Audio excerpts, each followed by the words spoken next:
Hello guys! Welcome to my daily vlog! So ngayon nga ay magvo-voice over tayo ng luto ni Christopher Mayani.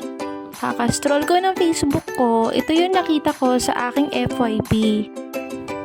Kaya ngayon, samahan niyo ko at ating alamin paano lutuin ang kanyang boneless bangus Bicol Express ng lutong probinsya.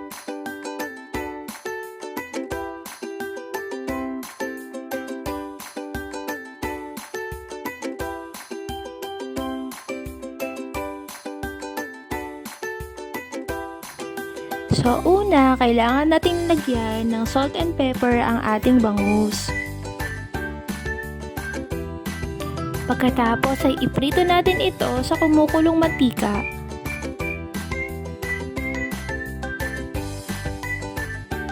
Hintayin hanggang maging golden brown.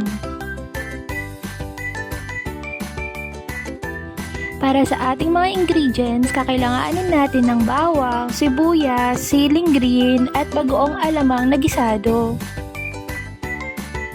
Unahin muna nating igisa ang mga bawang.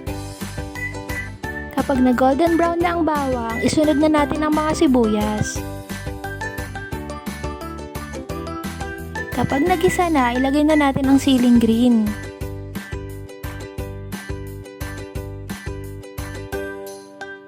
Tsaka natin isunod ang bagoong alamang na gisado. Igisa nating mabuti para manuot ang lasa. Saka natin isunod ang coconut milk at kalahating baso ng tubig. Simmer lang natin ng 5 minutes hanggang kumulo. Tsaka natin lagyan ng paminta.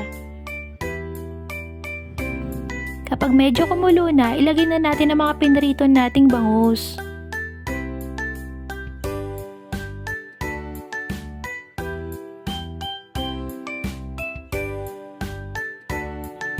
Habang kumukulo, lagay mo na din ng mga chili flakes or mga sili.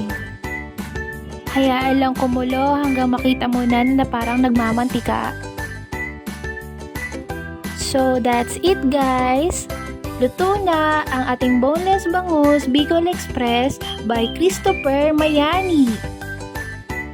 Napakasimpleng lutuin at talaga namang napakasarap. Siguradong mapaparami na naman ang kain namin nito.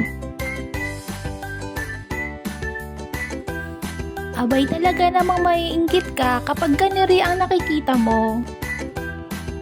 Ay siya, tara, luto na!